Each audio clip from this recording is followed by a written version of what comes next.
उस धरती पर पहुंचते ही ऐसा लगता है कि कुछ अलग सा ही अनुभव होता है।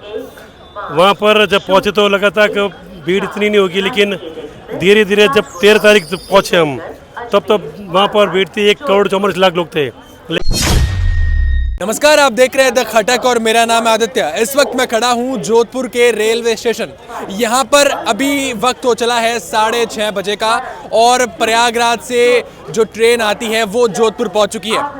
तो प्रयागराज से जो महाकुंभ करके परिवार लौटा है, मैं उनके साथ हूँ।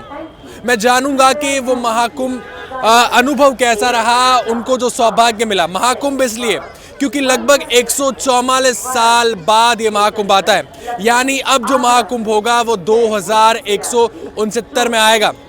अब मैं जानता हूँ, सबसे पहले तो आपको हार्दिक शुभकामनाएं सर कि महाकुंभ करके आप लौटे हैं।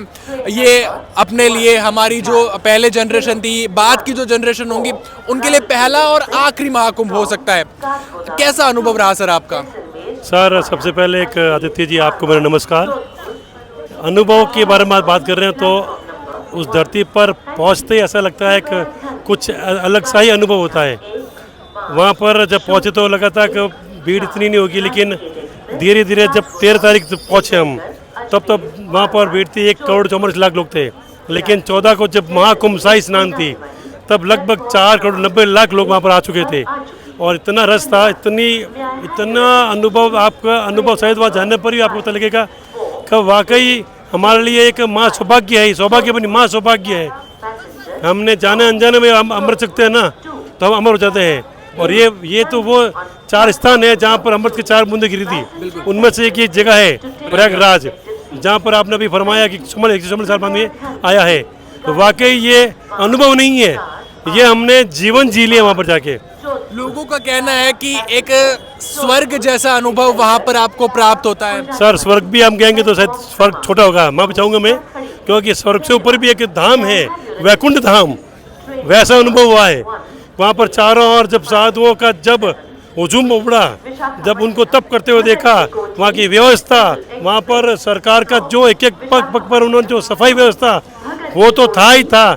लेकिन धीरे धीरे जब वहाँ पर 14 को जब साधुओं का जब सैलाब आना शुरू हुआ, वो सबसे बड़ा देखने लायक था। महासंगम था ये, महासंगम क्या बोलूँ मैं, इतना जन सैलाब जो देखा मैंने साधुओं का। हम लोग सोचते हैं कि हम लोग जा रहे हैं, हम तो थे ही नहीं वहाँ पर। हम आदमी की तो वहाँ पर कुछ गिनती ही नहीं थी।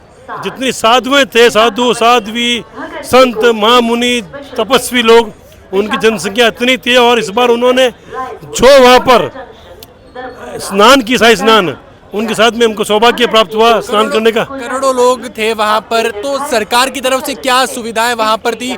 कुछ अनहोनी के चांसेस भी अगर आपको वहाँ पर नजर आए हो? अनहोनी का तो हम सोच ही नहीं सकते कितना कोई वहाँ पर पुलिस प्रशासन इतनी अच्छी थी, सेना थी, और एक 100 मीटर दूरी पर 100 पुलिस वाले खड़े थे। तो वहाँ पर तो आप सोच नहीं सकते कि वहाँ पर कोई अनहोनी हो सकती है। ये योगी जी का बोलूँ मैं, चाहे मोदी को बोलूँ, चाहे सबका बोलूँ, उन सबका बहुत बहुत आभार है कि उन्होंने इस महाकुंभ में मेरे वृद्ध माता जो 80 साल के पास पहुंच चुकी है, उनको भी बिल्कुल भी वहाँ पर तकलीफ नहीं हुई है। इससे बड़ा हम क्या बोल सकते हैं कि वहाँ पर कितनी अच्छी व्यवस्था होगी। 80 साल उम्र आपकी, कड़ाके की ठंड, और सुबह 6 बजे उठकर ठंडे पानी में स्नान करना, डुबकी लगाना, कैसा अनुभव रहा आपका इस महाकुंभ में? बहुत जोरदार अनुभव रहा। और मैं तो भगवान से ये कहती हूँ कि इस बच्चे जैसा सब माँ को ऐसा बच्चा मिले जो मेरे को ऐसी यात्रा कराई। मैं 6 महीना से मेरे घर की सीढ़ियाँ भी नहीं उतर पाई थी, और ये ठेठ कुंभ लेकर आ गया मेरे को। ये बहुत मेरे प्राउड फील करती हूँ बच्चे के ऊपर, और ऐसा बच्चा भगवान सब माँ को दे, यही कहती हूँ। अब आखिर में यही सवाल करना चाहूँगा कि सुबह कितने बजे उठकर आपको वहाँ पर स्नान करनी पड़ती होगी? नागा साधुओं से आपका दर्शन करने का सौभाग्य प्राप्त हुआ था, उसके बारे में बताएं आप। सुबह 3:15 बजे हम उठे थे और 3:30 बजे हम निकल जाते स्नान करने के लिए। 13 तारीख को हमने 3:30 के 4 बजे अपने स्नान की। लेकिन 14 तारीख को चूँकि मकर संक्रांति थी, सूर्य उदय का जो समय था वो 8:54 के बाद था। तो उस समय महाकुंभ जो शाही स्नान थी, तो लगभग 9 बजे बाद स्नो शुरू होती है। तो हमने सब ने 9 बजे बाद इस समय स्नान की। चूँकि नागा साधु थे सारे, उन्होंने प्रयागराज में सुबह 3:15 बजे ही उन्होंने वहाँ पर स्नान करनी शुरू कर दी थी। अब जो दर्शक देख रहे हैं, जो किसी कारणवश महाकुंभ में नहीं जा पाए हैं, उनको आप क्या कहेंगे? मैं सबसे बोलूँगा आज इस चैनल के माध्यम से आप बिल्कुल निसंकोच होकर वहाँ जाइए और ज़रूर ज़रूर जाइए, कोई ऐसी असुविधा नहीं होगी, क्योंकि यह लोगों का भ्रम है कि वहाँ पर जाने पर कुचले जाएंगे या अवैस होगी, तकलीफ आएगी। चाहे वहाँ पर 6 महीने का बच्चा भी था वहाँ पर और 90 साल की वृद्धा भी थी वहाँ पर, तो उनको भी तकलीफ नहीं आई। तो ये भ्रम है कि आप नहीं जाना चाहिए। इस चैनल के माध्यम से मैं कहूँगा ज़रूर ज़रूर जाइए आप, आपको आनंद का अनुभव होगा और आपको इतना अच्छा फील होगा कि वाकई ये प्रयागराज कुंभ जो बनाया है ईश्वर ने, ये आप सबके जीवन को दोबारा नहीं आएगा। ये वहाँ पे जो रैन बसेरे हैं, होटल्स हैं, धर्मशालाएं हैं, उनकी लोगों का कहना है कि रेट बढ़ा दी गई है, सिर्फ कमाने के चक्कर में ये सब हो रहा है। नहीं, ऐसा कुछ नहीं है। कुछ जगहों पर ऐसा है जहाँ पर उन्होंने अपनी मनमानी हो सकती है, लेकिन जहाँ पर रैन बसेरा है वहाँ तो व्यवस्था बिल्कुल फ्री में है, गाड़ियाँ फ्री में है, व्हील चेयर भी फ्री में मिलती है, और जहाँ टेंट लगे हुए हैं जो जिन के सबके अखाड़े होते हैं उनमें आप जाके रुक सकते हैं, आपको वहाँ पे रुकने में कोई मना नहीं करेंगे।